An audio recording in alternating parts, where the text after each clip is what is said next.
Alrighty. What's up, everybody? Yo. What's good? Welcome, everybody. I'm gonna give everybody. Well, sorry, I got all kind of topics flying up over here. Definitely got all the topics for the show flying up here. But what's good, everybody?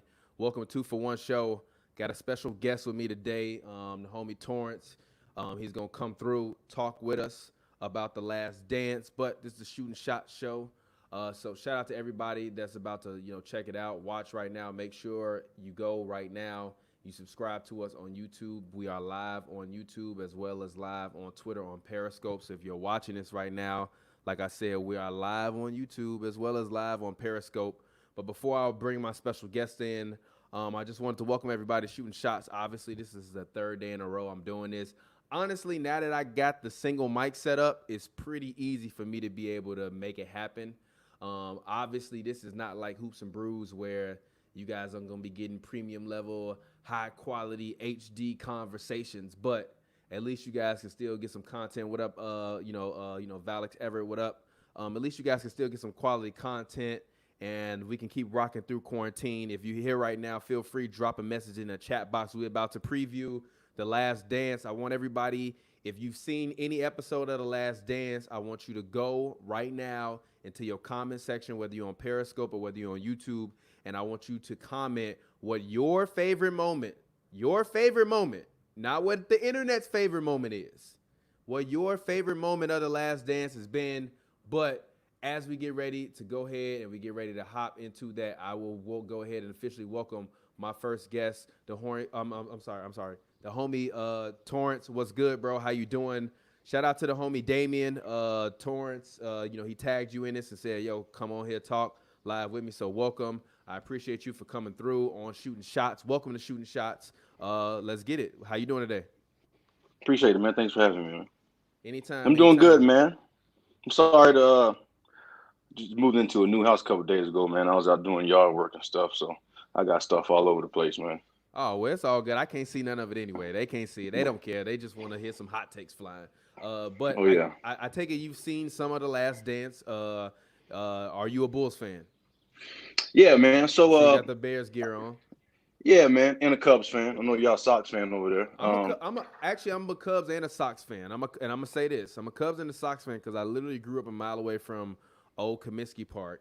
But my grandmother was a diehard Cubs fan, and she passed away when I was like really young. So my mother, growing up, was always a huge Cubs fan, even though we lived a mile away from Comiskey. So I love both teams. But if I had to choose, I'm choosing the Cubs. If I had to choose, I'm choosing the Cubs. But yeah. Bet. Yeah, I grew up in back and forth from Chicago, man. I got family there. Pretty much grew up there. Calumet Park, so I wasn't too far from Comiskey myself. Okay. But everybody was Sox fans, man, so I couldn't get down with it. But I'm a diehard Bulls and Bears fan, man. I've been I think I might be a little bit older. I think I'm about same age as Damien. Okay. All right. So I vividly remember those days. What I'm looking forward to pretty much, man, is something I didn't know. You know what I mean? Yeah. When I seen MJ cry, man, talking about how competitive he was, I was like, damn. Like I mean, I'm in the military, man. I'm in the Army. I'm on year 17, yeah. so shout out to you. Thank you for your service. Thank you for contributing to society. We appreciate you. Appreciate it, man. So I know how it is to see men dig deep. You Yeah. know what I mean? Yeah. But just seeing that's about a game. That's you don't want to play the game. Yeah. Something, man. Then don't play. Don't play. You know what I mean? So seeing that, man, that was eye opening. Everybody knew it was competitive, but to that level, man. We got another guest joining in with us, the homie Cam. Cam, what's up? I see you in your car. You're calling in. We're about to talk The Last Dance, obviously. I'm gonna mute you real quick so that way we can let the homie Torrance finish saying what he's saying. But it's the homie Cam Buford calling in. Where your face mask? What's up? What up, man? What's up? Where your face mask at? It's on the seat, man. I got it when I'm going into these damn stores, man. Don't worry about all that, man. Hope all you guys are safe, though. Yes, definitely. We are. But go ahead. Continue, Torrance. Continue saying what you were saying about wanting to see the exclusive content. Yeah, just seeing something, man, I haven't seen. I mean, I grew up. I mean, I'm right at the age demographic where everything, YouTube, social media, the advent of all that. So, and even growing up, man, I mean, when you're a kid, man, you're obsessed. If you're a Bulls fan, you grew up in Chicago, you're obsessed with. I mean, I wrote the Bulls back when I was like 11, My Really? aunt actually went on a date. She worked at the Hancock building, Okay. and she actually went on a date back in like '84 Okay. to some kind of ball. Okay. And I reached out to the Bulls, like, hey, my aunt knows you, Uh-huh. no reply. Oh. I did it again, and then I actually got a picture, like a Uh-huh. 3x5 back, and it Uh-huh. was signed. And my dad was like, man, that's probably fake. So he took his finger and he smudged, and the ink started to come off. I was like, oh shit. So I still have it in the house somewhere, man. I still got it. The little part of the M, a little smudged off. So pretty much, I'm gonna verify that's real. So yeah, I'm pretty close with the Bulls, man. So pretty much looking forward to something I don't already know, man. That's good. That's good. Cam, obviously you're a reporter. Have you seen any of The Last Dance? What do you think about it? Oh yeah, of course we've seen The Last Dance. I'm more interested to know kind of what how you guys being from Chicago, the younger generation, is there something that you're learning? Because I kind of lived through this. There was a couple tidbits that I didn't obviously know. Mm-hmm. Um, I remember I remember Scottie Pippen in the contract situation being hosed. I remember Scottie Pippen sitting out and like thinking like, dude, what are you doing? Why would you do that? When Phil gave Kukoc the last shot. Um, I remember Rodman going to Vegas. I remember that. I didn't know that Jordan had to come, go to his house and get him out to come back to practice. But I remember that stuff. So I'm more interested in how you guys, being from Chicago, is there something that you guys didn't know? Or are you reliving that? And I find it interesting. Man, Jordan is that dude, man. I wasn't really a Jordan fan until he retired, and then there was this lull in the league Mm-hmm. because it just wasn't the same. I watch games to see who could beat Jordan. That's Uh-huh. all. Before he retired, that was my initial joy of watching basketball, to see who's going to beat Jordan. I was a quasi Pippen fan, or no, excuse me, Pistons fan, because they were smacking him around early, and then once he got over that hurdle, I mean, he was unbeatable. So I just spent the years watching who was going to beat him. Was it going to be Houston? Was Houston going to beat him? Was it Portland? Who was going to beat him? And then as a Sonics fan, I was kind of disappointed that there were some injuries in that finals. Mm-hmm. Seattle had their best record. They went 64-18, if I got that correctly, and they Yeah. obviously met in the finals. But there were some injuries that impacted. Seattle wasn't all the way right. Now, I know some of you Bulls fans think Seattle had no chance, but They Seattle was didn't. not all the way They right didn't. when they met the Bulls. Meaning, Nate McMillan didn't. He was injured. And whether he was going to be a key factor or not, his thing was he would have been able to eliminate Scottie Pippen. Eliminate? When I say eliminate him, he would have Okay, you Scottie shooting Pippen. shots for real right No, now. You listen to what shooting I'm hot saying. takes. He would have been. Ooh. Man, No, what listen. Pavy at? You see, you listen to what I'm saying. Go ahead. He would have been able. Scottie Pippen would have had a matchup with him, with Nate McMillan on the defense. So that would have let Gary Payton and Sean Kemp run a little bit freer, if you will. Okay. I'm not. Well, I'm so not when I say I'm not it was upset more at that. maybe make it a wash. And so Nate McMillan could have also gave, they didn't put GP on Jordan until game 3. Nate McMillan would have gave it a little tougher go for Jordan, although, statistically, some of you stat fans will notice that Seattle actually played Jordan the best out of all the final series, by limiting his points per game were lower than any other final series they played in. So Nate McMillan, I thought, was a big piece to that matchup. And then Rodman did his thing with Burkowski. It was just mind games that kind of took Yeah, him Rodman way versus out of the Burkowski. way. Yeah, so I'm more interested to hear what you guys got to say. Again, I lived that, so there's not a whole. I'm interested. Is this something that you guys didn't know, especially being from Chicago, like I that think. Jordan versus Kobe comparison? Is there something that you guys didn't know, or are you guys learning new stuff too? Yeah, I mean, personally, I don't think it's not a ton that I didn't know being from Chicago, because you kind of hear a lot about that, and obviously everybody that's from Chicago knows that Michael Jordan is an asshole. If you're from Yeah. Chicago or you grew up Everybody around knew that. Chicago, you know Mike is an asshole. My Yeah. homie got a Okay. story of Michael Jordan like disrespecting him when he was like 11 or 12. Basically, it was just like he Oh, asked for wow. autograph, and Mike was like, "Get the fuck out of my face," Yeah. basically. So like everybody Wow. from Chicago know Mike is not a nice guy. So for the rest of the world to finally get the chance to see that Michael Jordan is not a nice guy, it's like, okay, that's cool for y'all, but like we been knew that. We been knew the man wasn't, you know what I mean? We been knew Rodman was crazy. We been knew Scotty was was trying to get every commercial he could at that point in time. Now, I think the contract situation and like the little organizational ins and out, I think we even knew that that Jordan didn't like Jerry Krause. I thought we knew that.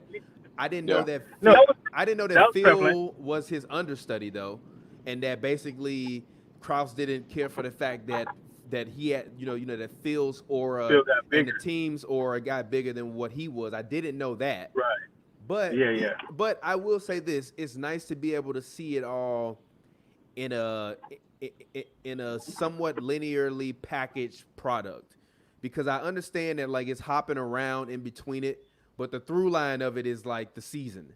And Yeah, I'm even glad you though said that. and even though it's contextualizing things at certain point in times, so it does feel a little scattered, you have to really understand the context of why every year before that mattered leading up to that year. It's not like the Warriors where like, before Steph Curry, the We Believe team doesn't really matter. You know what I mean? Once Yeah. Steph There Curry was no gets correlation. there, yeah. You know what I Yeah. mean? Like the Warriors Yeah. dynasty documentary doesn't start with the We Believe team. The Warriors Right. dynasty Exactly. documentary starts when Steph Curry gets drafted, and then they have to trade Monte Ellis. Versus the Right. Bulls That's when it documentary, started. yeah. Versus the Bulls documentary starts when Michael Jordan gets drafted. I'm sorry, we start with the championship, but the history really starts when Jordan gets drafted because Jordan architected the history for the franchise. The Warriors were already a heavily known and a heavily historic franchise. They had already had Wilt. They had already had Rick Barry. They had already had the We Believe team. They had already had Chris Mullin. They had already had Run TMC. So they had already had multiple eras of their franchise before that. When Michael Jordan got to the Bulls, you had Jerry Sloan and Bob Lanier, but I'm sorry, Bob Love and Norm Van Leer, but that's nothing really to talk about. Artists. Yeah, an artist Gilmore, but like that's not Wilt, that's not Rick Barry. Yeah. So this Warriors Yeah. dynasty documentary starts when Steph Curry gets drafted versus the Bulls one. You have to start because Michael Jordan was the franchise and that's the thing that I talked to Pavy about when he says like Michael Jordan is bigger than the Bulls. Yeah, he is bigger than the Bulls, but he's synonymous with the Bulls because you will always think about the Bulls when you think about Michael Jordan. And if you know who Michael Jordan is, you know that he played for the Bulls unless you're someone who only knows him for his shoes. And his shoes has become a different entity than Michael Jordan, the human being. Jordan is a brand. Sure. You know what I mean? Yeah. So even when people are like, oh, well, I know the shoes. Yeah, the shoes are a brand. The shoes are a brand like McDonald's is a brand. You know what I mean? Mm-hmm. Michael Jordan, the human being, is a basketball player who played basketball for the Bulls. So, but the Bulls now have a history post Michael Jordan. Pre Michael Jordan, the history wasn't as great as it would be with a Steph Curry. So I think them hopping back and forth, it helped out a lot. I think that my cousin, who is from Chicago, she loved the Bulls, but she is not a sports fan. She told me that when she's watching it, she feels as though she's back in the 90s and she wants to go back and turn on the full old Bulls games. So for me personally, as a person who follows the history of the game, I'm looking at it as a historian and also as a filmmaker and a documentarian, a person being from Chicago. But I feel like all of the people peripherally who see this series and are looking at this series to kind of really remind them. And if you're new to it, to inform you. I think seeing guys like Trae Young talk about, I didn't know Mike won all these awards in 1 year. It's like, and they all like, Kobe was my Mike. Yeah. So now you get to see the guy that inspired Kobe and you get to see Mike passing the torch. So yeah, go ahead. And see, that's kind of really kind of what I'm interested in hearing from some of the younger cats who just fell in love with Kobe Bryant as being the king and their God. Mm-hmm. Because do you see now, like, where you have to see now where he got his image from, where he got his style from, where he got his game from. And then now that you see that, does Kobe still rank highest in your lore, if you will? But I got another question I'd like to know from both of you guys. Go ahead. You mentioned MJ and his bad attitude and just being a fuckface, does this documentary look worse for Jerry Krause, for Scottie Pippen, or for MJ? Does his image take it from this? What do you guys think? Torrance, I'll let you go first. Yeah, I'll let you go first. Go ahead. I think, man, I think it looks bad for the Bulls organization just as a whole, man. I mean, watching the documentary, I was watching some people that don't really know too much about the Bulls, and when they said, well, what happened? What's wrong with the Bulls now? And man, that pisses me off so bad, man. When you have, I mean, how long has sports been around? A couple hundred years, Yep. and you have the most popular team that ever graced the earth, and you have egos, that tear that apart. And when you see that, you're like, damn, like that's. So I think as a whole, the organization in itself, man, just looks terrible, man. And I just can't get it out of my head. And then another thing. With Jordan's bad attitude, man, when he said winning comes at a cost, man. I mean, everything comes at a cost. So if he had to ruffle a few feathers to win those championships, to fulfill what he wanted to fulfill, I mean, I don't think there's no other. I don't think we would see another player that's a beta male that has all the talent in the world that's going to win chips like that. It's just not going to happen because there's a price to pay for it, and the people around him pay for it. His family pay for it. Yeah. But look what you got. You got the greatest organization in the history of sports, the most popular. I got a 5-year-old in the house now running around. She knows who Michael Jordan is. She's 5.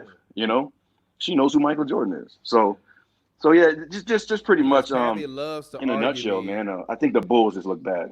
Yeah, because Pavy loves to argue me that children don't know who Michael Jordan is, and that they only know who Michael Jordan is because of his shoes. And that they don't know that he played for. Hey man, my man, Pavy. Hey, that joker be in his own little world though. That joker be gone, man. Where is Pavy, by the way? I have no idea. I don't know. He at home on quarantine. I guess he ain't been wanting to go on live lately. I've been sending this link because we've been using this little streaming software. Like I said, I like doing these little streaming shows because they cool to do. You know what I mean? It's different from Hoops and Brews. I can just I'm sitting on the couch. I got a mic in my hand, and we talking about Jordan. Me personally, Cam, what was your question again? You asked. Who does this documentary look worse on? So was it Scottie Pippen? Was it MJ? Like, who does it look worse on?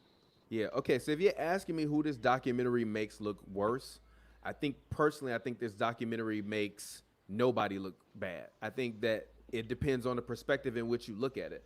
I think if you're a person that values the organization, I'm serious. If you're a person that values the organization over basketball players or athletes, a lot of people in the NFL value organizations over the players and the athletes. So if you're one of those people that value those things, you can look at this documentary from Jerry Krause' perspective, from Jerry Reinsdorf's perspective, and understand it, because you can say that the Bulls look bad, but then also Jerry Krause specifically said that once Jordan retired and went to go play baseball, that he still allowed him to keep his salary because of what he had contributed to the organization.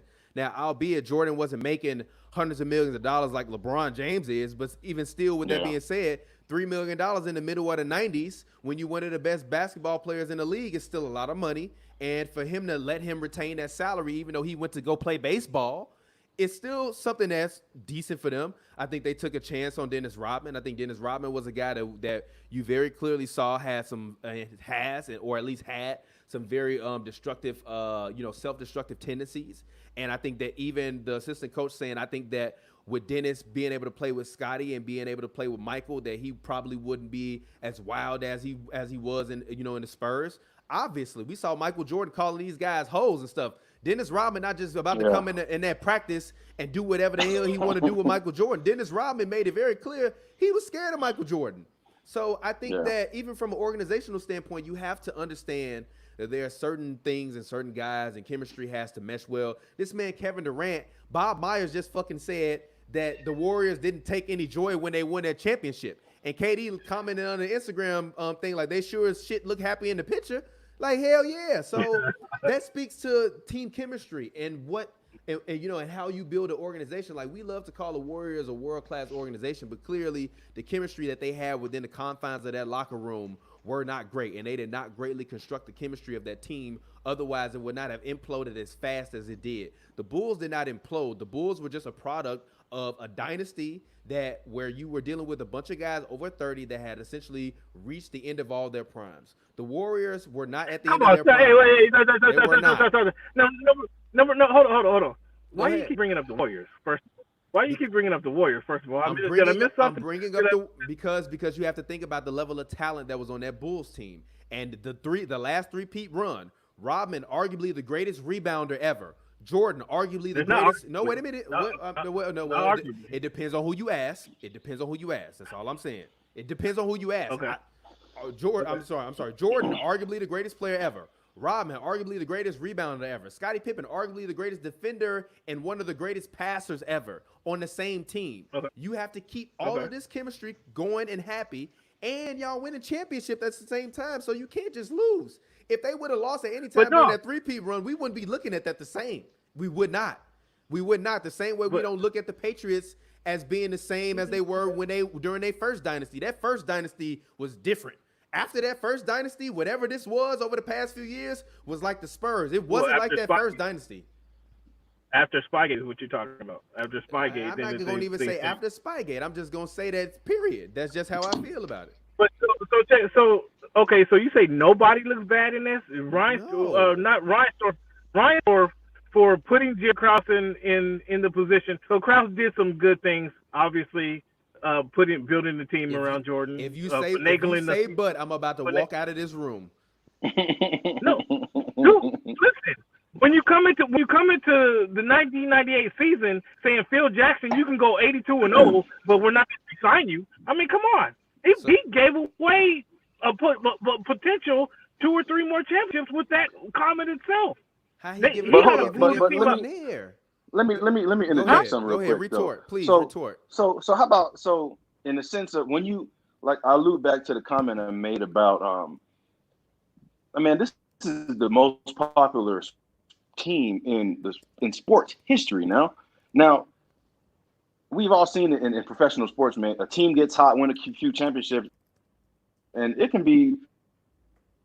It's not ridiculous for them to go on a 20-year losing streak. Mm-hmm. You know what I mean? So when you have a franchise like that go from sugar to shit, literally sugar to shit. Yeah, literally. Now, if that was your job, I ask you, if you think nobody's was at fault, if that was your job, if I had to grade your performance, having Eddie Curry running around the fucking court with Tyson Chandler and Gordon, chucking everything up, to go from that to that, somebody got to be held accountable. You know what I mean? Because we can't just say, because all these members of the Bulls organization, they have jobs that they get critiqued upon, right? And as fans, as just ticket buyers, you have the right to say, hey, who's to blame? So when they go from sugar to shit like that, somebody's evaluation report was fucked up. You know what I mean? And I'm pretty sure I think before this documentary, for me, being from Chicago, I thought, for me, it was always Krause. I just didn't like his face too. Let's be honest. Most of us don't like his face, so we don't like him. You know what I mean? But he had his hand to do with it. Phil Jackson and everybody had a hand to play in it. But when something goes from sugar to shit, man, when you're talking about not just the 20th most popular sports franchise in history, talking about numero uno, when it goes from sugar to shit, somebody is to blame. So since we can't find who it is, I'm going to make a command decision and blame the whole damn organization. And they need to do something about what's going on right now, because you have people looking at the Bulls now, man. It's like, damn, I remember the glory days. Can we just be a little good? So in closing, they didn't set themselves. Every organization have a. Now think about it. Now it's changing, right? But how long did that take? You know what I'm saying? But in closing, my point is, when you have a top tier organization, there is an exit strategy. All these people making millions of dollars, there's an exit strategy to fall gracefully, not fall to the pits of the NBA. You know what I'm saying? And we went from sugar to shit to the pits of the NBA, and I blame the whole organization since we can't, we're having a hard time, Chicago as a whole pinpointing who exactly it was. So, Big Dog, you go for sugar to shit because you get rid of one of the greatest coaches in basketball history, and then simultaneously you get rid of one of the greatest players in basketball.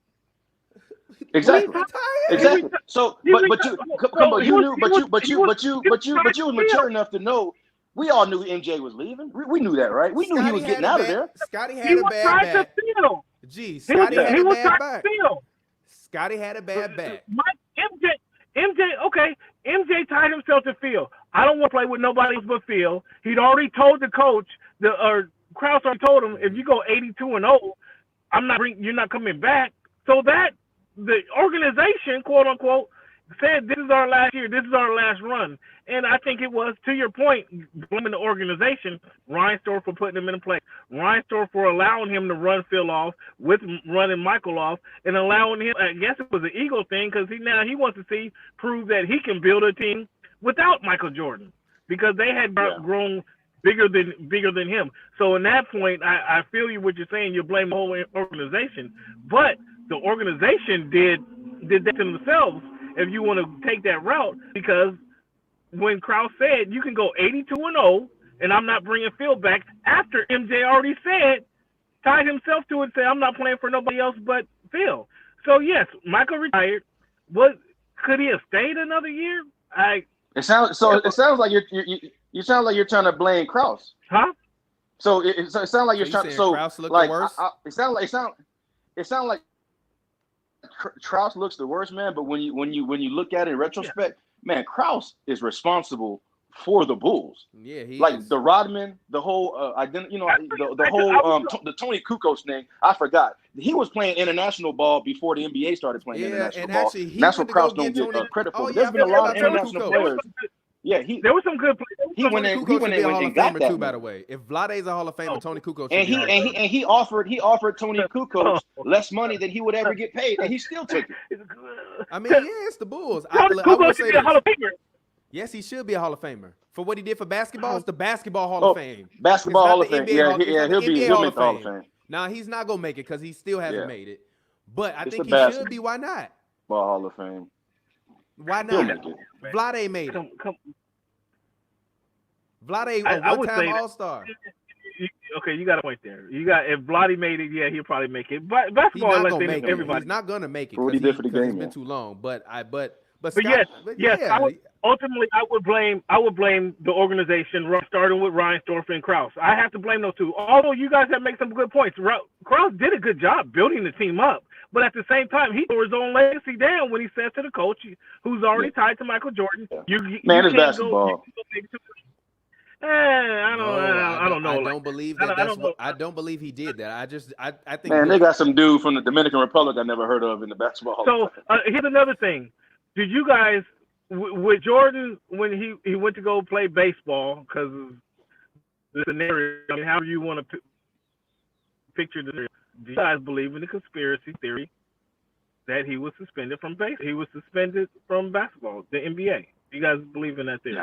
Nah, I don't think he was suspended. I think he was going through a lot. I think what you see is a lot of celebrities and a lot of guys of that stature, when they get to be a certain level in terms of their stardom and their fame, it can become extremely overwhelming. And I just feel like Michael Jordan at that point in time was just extremely, extremely overwhelmed.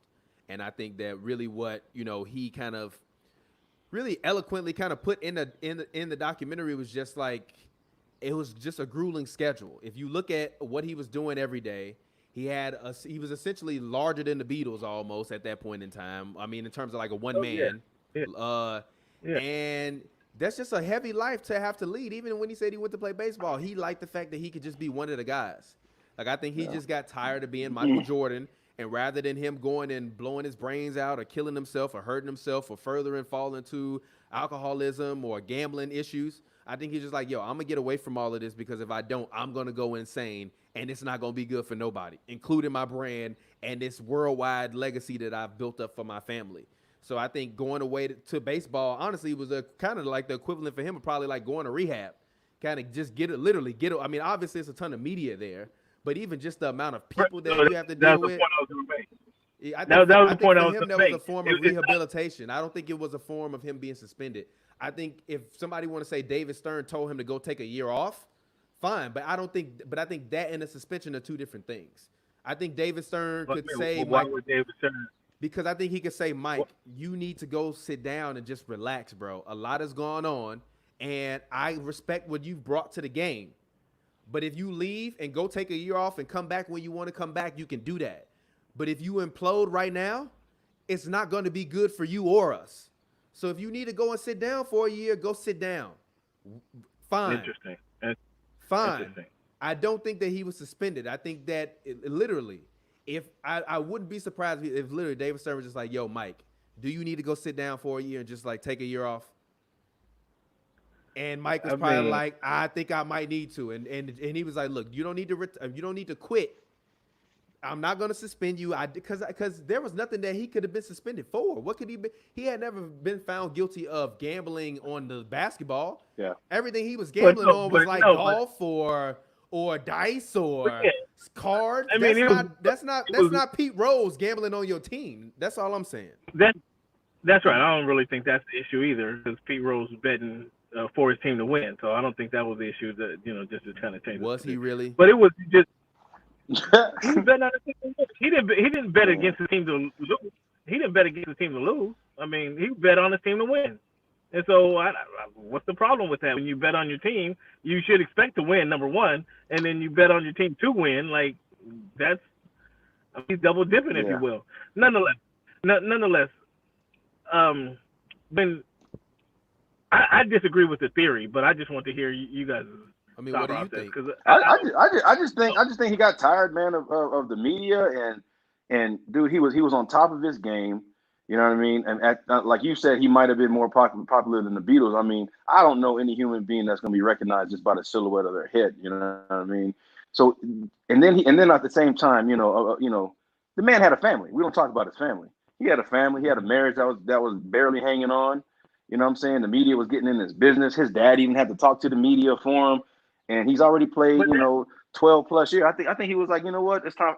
I genuinely think he really thought he was done. I think he was happy with what he got. I think he was just genuinely happy with what he's done. And then I wish the documentary would have emphasized more of the younger rivals, because I remember growing up, watching the Orlando Magic play, man, and watching Shaq, and I'm like, damn, that's something that's unheard of. My father, lifelong basketball fan, he's like, hey, that boy's a problem. And then when they beat the Bulls in the playoffs, when he came back, I was like, oh shit. And I think that's what kind of relit his fire, man, to come back and win those championships. But at the end of the day, man, I really think he just wanted a break. He probably knew he was going to come back, but I think when he said he was comfortable with the decision, I believed him. And I don't think David Stern. I mean, I remember I seen a news article somebody posted on the internet how much the NBA revenue went down when Jordan picked up a baseball, and how much baseball bats and balls were being sold, and it was ridiculous, man. I don't think Stern ain't no damn fool now. He's a capitalist at his best. And that's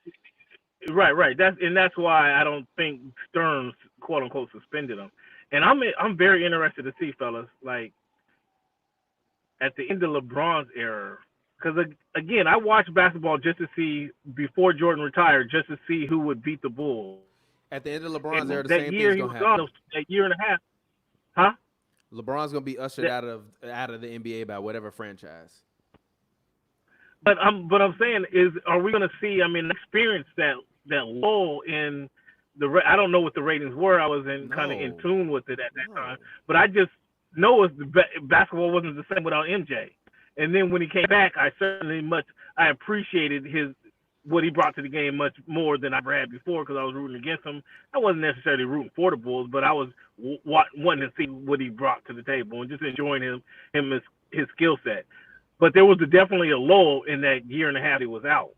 And then when he came back and played that second half of the year, I mean, if he came back and beat Orlando in that playoff, because Shaq, Penny, if he came back and beat those guys, like, that would have been stuff legends. I mean, he's already legendary, but that would just risen his. Oh, and Nick Anderson was a borderline all-star too, man. That's what the scary part was. He missed those good team, man.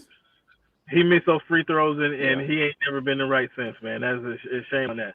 But I'm interested to see how, when LeBron leaves, is it that same dip in the interest in the NBA? Not necessarily for me, but just overall viewership. I'm interested to see him, because there was legitimately a lull when Jordan retired, and when he came back under those numbers, to your point, they kind of shot right back up. So I'm very much interested to see that, kind of how that transpires. When the day comes that LeBron just can't do it again. And I'm interested. I think it's obviously going to go into a low when when you have, you know, LeBron is arguably, you know, in my opinion, top 3 best players of all time. When he leaves, because I remember when Jordan left, it was like, okay, like you said, I remember that. I kind of was like, you know, basketball. I kind of went over. Let y'all finish. I kind of went over to football. You know what I mean? I was like, you know, let me go see what Barry Sanders out here doing. You know, and then when Kobe came along, it was like, okay, here's Kobe. And then when Kobe left, I remember when Kobe left, I was like, man, it ain't never gonna be the same again.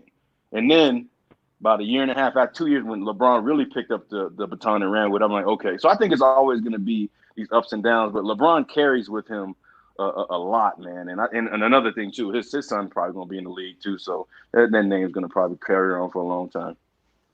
Personally, I think that the NBA will not miss LeBron.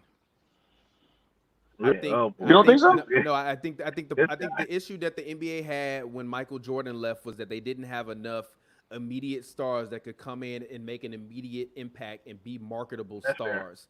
The NBA today, I believe every team has at least one marketable star in the NBA today. I think Luka Doncic is a marketable star. I think James Harden is a marketable star. Russell Westbrook is.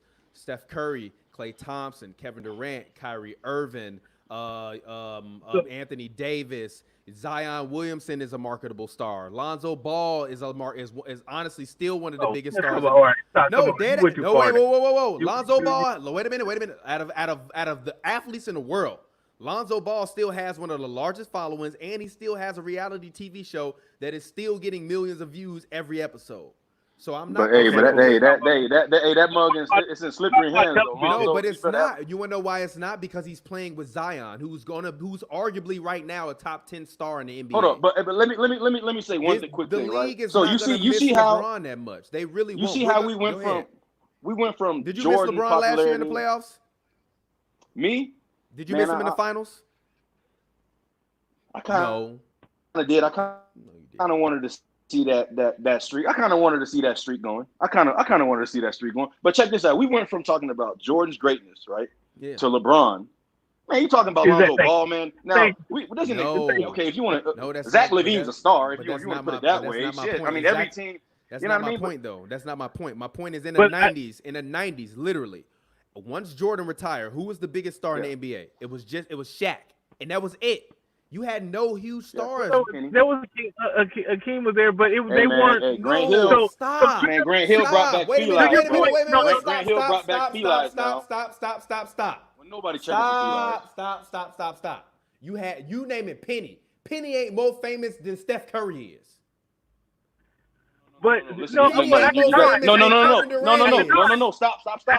You there was a 2-year span. There was a 2-year span when Penny was literally the most popular. Lil Penny was the most popular pop culture athlete in America. Now, did you forget that? When I said when Michael Jordan retired, I'm not talking about in the early 90s. Yeah. When Michael Jordan retired, it was literally Shaq was the only real actual mega star in the NBA.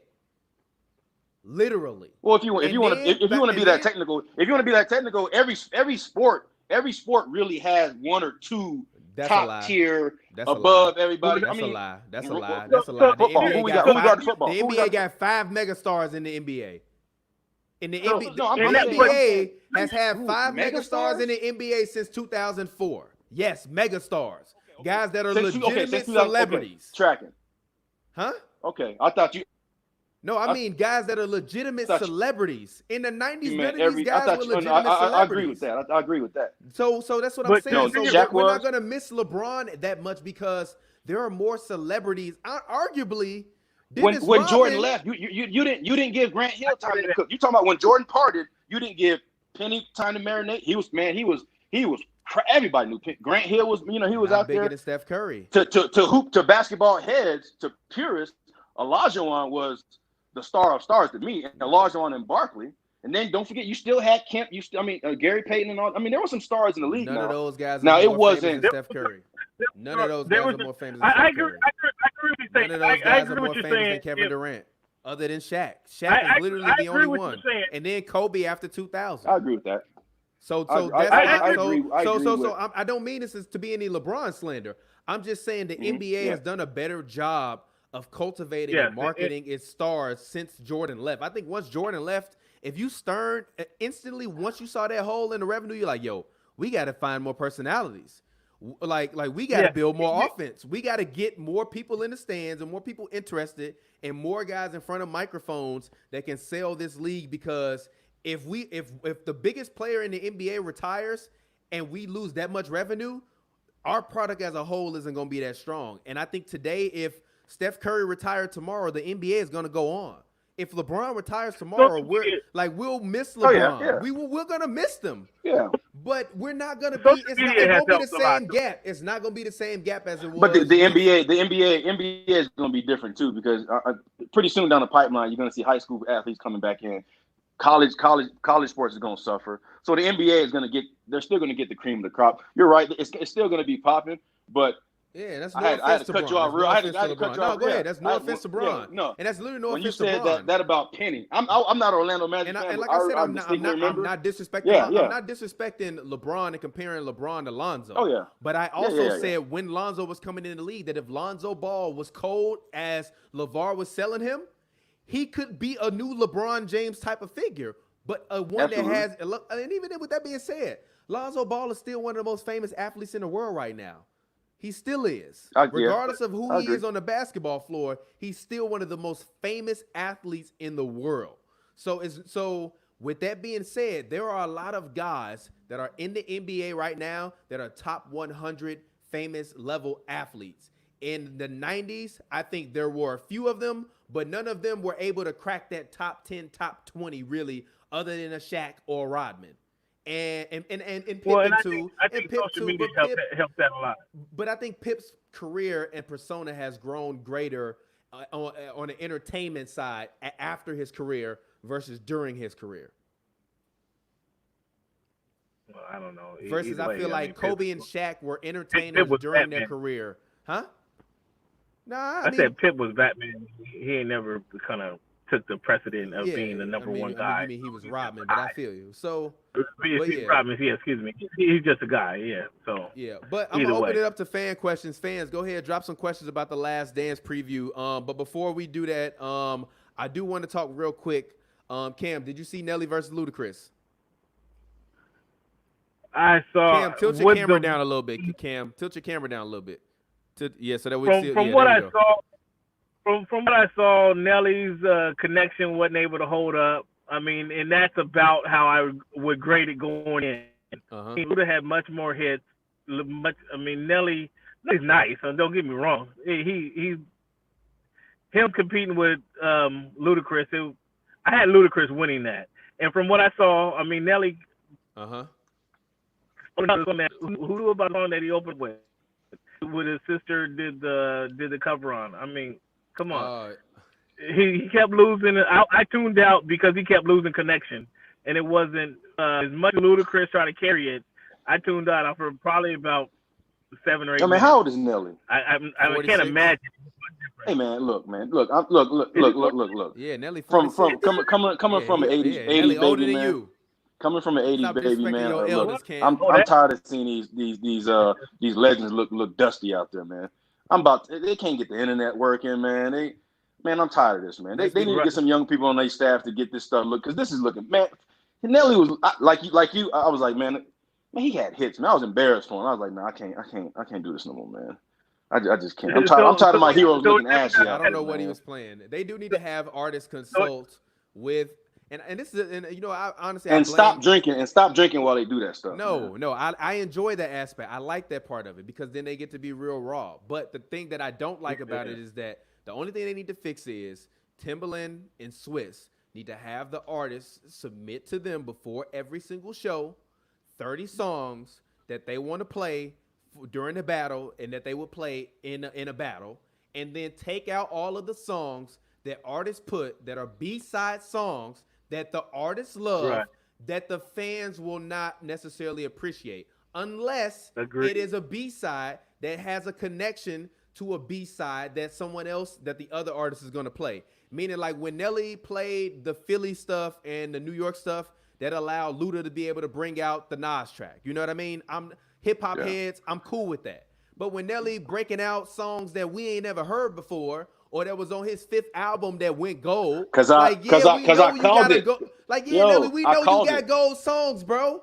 But play the Man, he trying platinum to sell stuff, more bro. product, man. Play Some Better of our Up. legends, some of our legends, man, that we grew up with, they're gonna use this. They got 1 million people watching the stream, man. They ain't been popping in 20 years. They're gonna use this opportunity to start playing all this new stuff that we haven't heard. That's that because I told my brother-in-law, I was like, I don't want nobody hawking no new stuff because I don't want it. Other than right now, other than Nas is the only person I want to hear rap to me today about it. Like some of these, like Nelly, man, like playing songs I never even heard before just to see if it catch traction so I could, put that mug on Spotify tomorrow. Like, come on, man. I seen through that. That kind of made me mad, man. Okay, look, I will say this. That's like when you go to a I think they concert. can That's do the same that. thing when you go to a concert. Somebody plays those hits you ain't heard before. You're like, dude, come on, man. Yeah, Like, I think they can do that. I think they can do that. But if you do that, have that for the pre-show only. I logged into Luda's pre-show. Luda was playing old Luda music. I'm like, Luda, why are you playing old Luda music? I'm waiting on you to bring one of these songs out in the battle. So you can have them hawk their old music before, but have them do it during the pre-show. And have them get on during pre-show and talk for 10 minutes so you know the internet is good. I like that. You know what I mean? Right, yeah. 15 minutes before the live stream. Have them get on 5 minutes before the live stream and talk to the fans and say, hey, before we get into the battle, I got 3 new songs I want to play y'all. Before we get to the classics and the hits, I'm ready to battle whoever it is. Let them get their 3 songs off. You verify the music sound good, the internet sound good, so that way if it don't, you can tell the fans, hey, we on standby for 15 minutes because we're experiencing technical difficulties. They instantly hop on at 6 and think it's going to work like that. It's not going to work like that. Go ahead. Hey, you need to go ahead and submit that.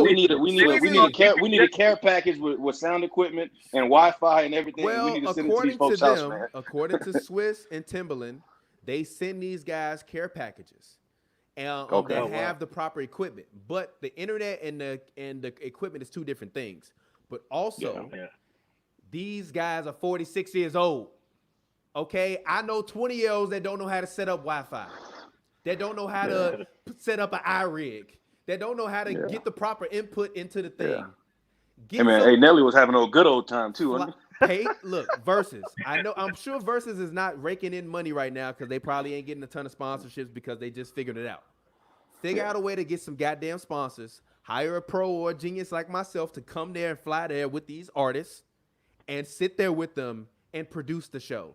Because if you're just relying on normal, everyday human beings, which is what artists are, artists rely on a team to get them where they need to go. It's the reason why they got assistants and producers and associate producers, executive producers, mixing engineers, master engineers, recording engineers, sound engineers, drivers, personal hand. It's a reason why because they're normal people that just have a talent to do one thing.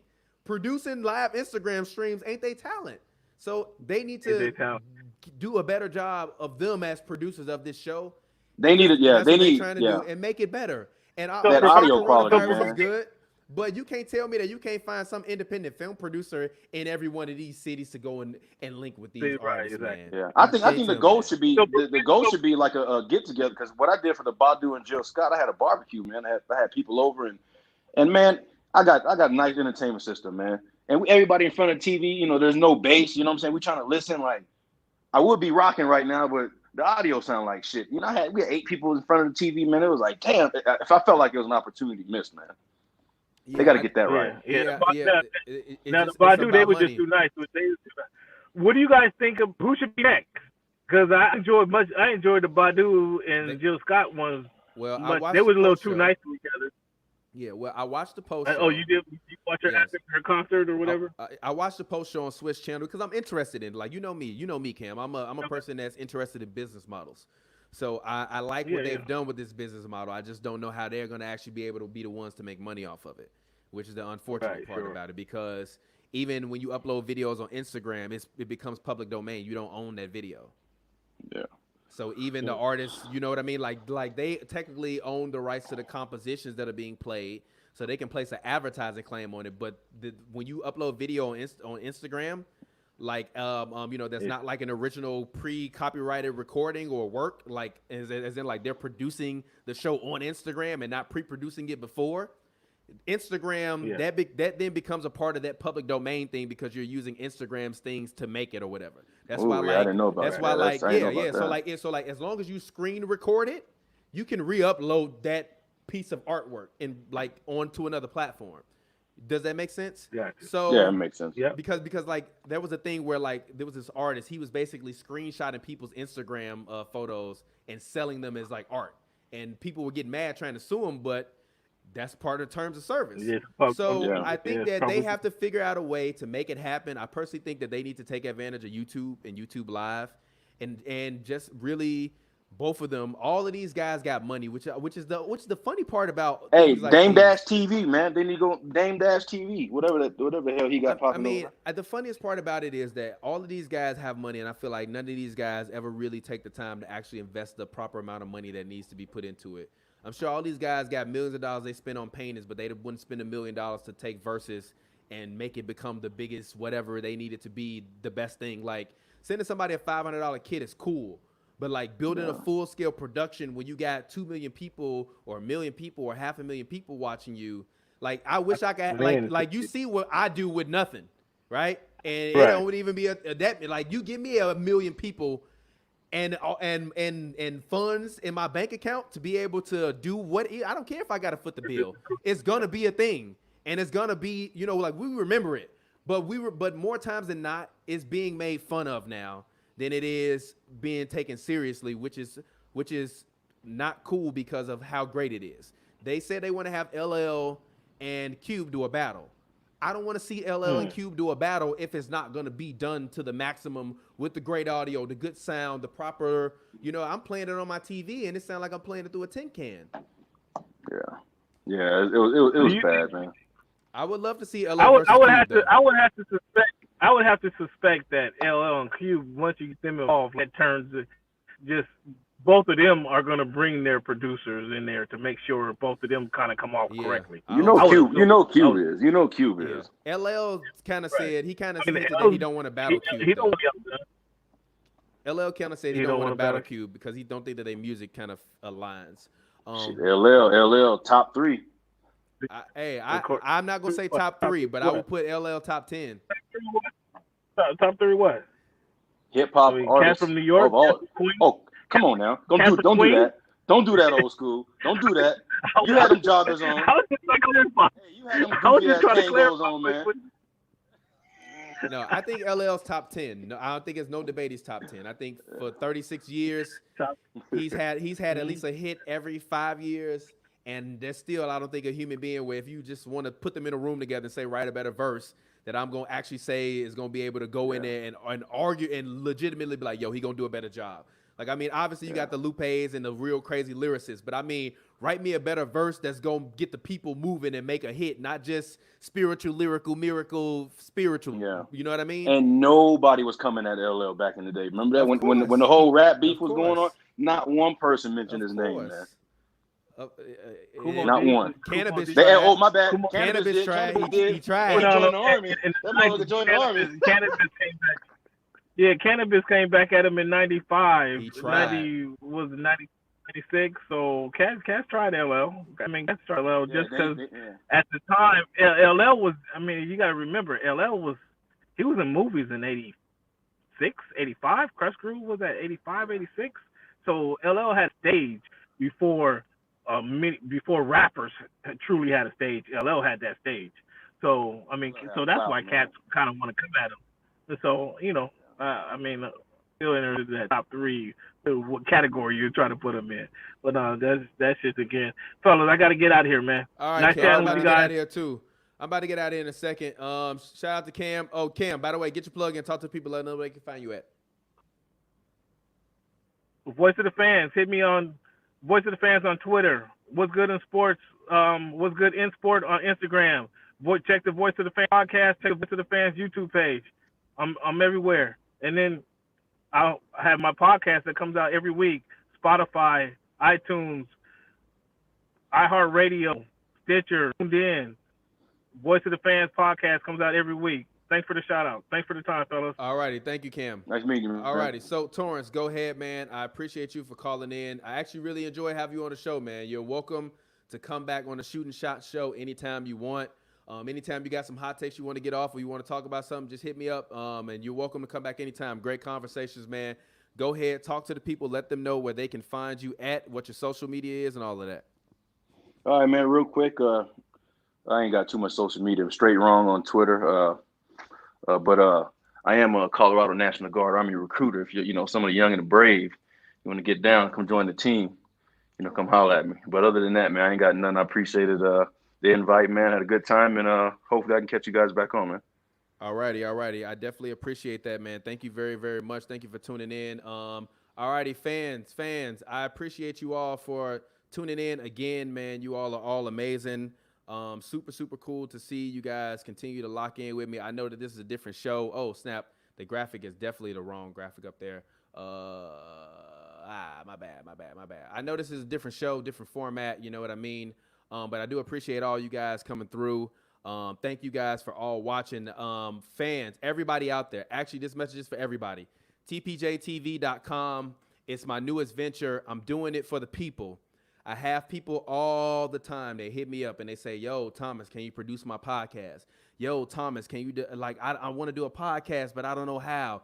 Yo, TPJ, I need some help. Yo, TPJ, I always wanted to do my podcast, but I never really know where to start. Yo, TPJ, I would love to make my own podcast, but I don't have no equipment. Yo, TPJ, I would love to make my own podcast, but I can't figure out how to get myself and my friend on there and a graphic on there with my name on there or my logo on there. You're like, oh man, TPJ, I want to do like an IG video, IGTV podcast, but I can't figure out how to do it. Well, guess what? I created a brand new service for all of the people out there. It's called TPJtv, man. I'm really, really proud of this thing. I built it. I've been doing consulting work, podcast consulting work with people for a long time. I work with some of the biggest people in the game. I actually co-produce Big Job's podcast, which is coming out. So make sure when you check out the Big Job podcast, he's a big YouTuber. Make sure you go and you check that out eventually when it comes out. I co-produced it, put up his full setup. And as I got to doing it and working on it, everybody, all those ideas started to flood into my brain. And I just really started to think about everybody that told me that they wanted to do podcasts. So TPJtv is meant for you guys. It's meant for all of the fans out there, for everybody that wants to go and start their own thing. It's a brand new service. As little as $25, you can get a full podcast with video like you see me on this video right here, right now. With audio, I got pre-made audio and I got pre-made, podcast skins for everybody, as well as pre-made, skins for IGTV podcasts as well. So I'm looking to help all of you guys start your podcast for the next generation, be it IGTV, YouTube, Twitter, whatever it is.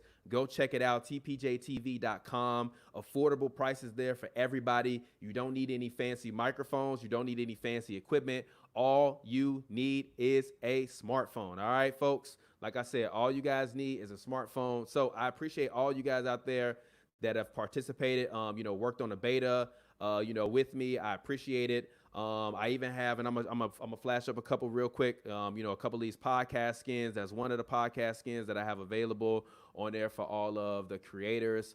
Let's see, this is another one that I have available for all the creators. So really, I'm just trying to do something that's going to be dope for all of y'all. You know what I mean? You can check out, you see this podcast skin right here. It's available for everybody else. So like I said, I really am trying to do something dope for the next generation. Something that allow y'all to be able to do it. I got affordable packages for everybody, whether you want a podcast once a month, whether you want a podcast multiple times a month. You can do it if it's something that interests, that interests you. I got levels for everybody, including advanced podcasters. You can use your own microphones if you have your own microphones at home. So, man, make sure you check it out, TPJtv.com. And until then, this has been Shooting Shots. It's your boy, TPJ. I appreciate you guys. Love you guys. I will get up with you guys very, very, very, very soon. And as always, man, stay safe, stay healthy. And until then, enjoy yourself. Peace out.